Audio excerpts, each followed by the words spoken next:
ताज्या बातम्यांसाठी ABP माझाला subscribe करा आणि बेल आयकॉन प्रेस करा।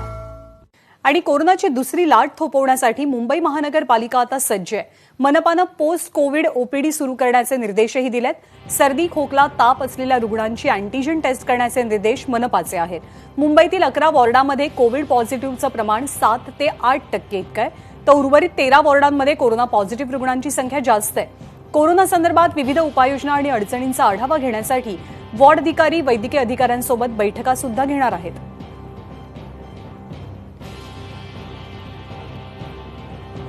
ज्यांना लक्षणं आहेत अशांची अँटीजन टेस्ट करण्याचे निर्देश दिले गेलेले आहेत। पोस्ट कोविड ओपीडी सेंटर्स सुद्धा सुरू होणार आहेत। कोरोनाची दुसरी लाट ही मुंबईमध्ये येऊ द्यायची नाहीये, कारण पहिली लाट थोपवण्यात आत्ता कुठे यश येत आहे आणि त्यामुळे मुंबईत पुन्हा एकदा कोरोनाचा प्रसार वाढू नये यासाठी महापालिका प्रशासन आणि आरोग्य यंत्रणा विविध स्तरावरती उपाययोजना करतात।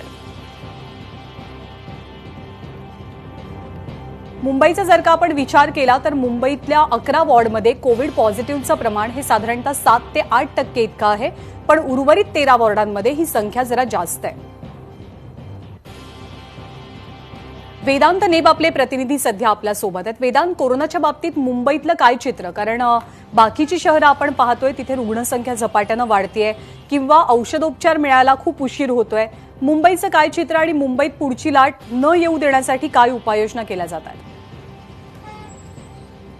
ज्ञानदा, आपण बघितलं की मागील काही दिवसांपासून तसा मुंबईमध्ये कोरोना नियंत्रणात असला तरी मागील एक आठवड्याभरापासून पुन्हा एकदा जी रुग्णसंख्या आहे ती झपाट्याने वाढताना पाहिली। राज्यभरात सुद्धा तेच चित्र आहे आणि अनेक ठिकाणी म्हणजे राज्यभरात अनेक ठिकाणी आपल्याला पुन्हा एकदा लॉकडाऊन लावण्याची पुन्हा एकदा वेळ आलेली आहे आणि ती वेळ पुन्हा मुंबईमध्ये येऊ नये आणि मुंबईमध्ये कोरोना नियंत्रणात राहावा किंवा पूर्णपणे नियंत्रणात यावा यासाठी महापालिकेने एक आढावा बैठक घेतली आणि या आढावा बैठकीनंतर आरोग्य अधिकारी असतील, वॉर्ड ऑफिसर्स असतील, त्यांना सूचना देण्यात आलेल्या आहेत। या सूचनामध्ये आपण बघितलं तर पोस्ट कोविड ओपीडी सुरू करण्याचे सूचना दिलेल्या आहेत, ज्यामध्ये ज्यांना कोरोना होऊन गेला किंवा कोविड पश्चात जे रुग्ण आहेत त्यांची माहिती, त्यासोबत त्यांच्यावर उपचार त्या ठिकाणी केले जाणार आहेत।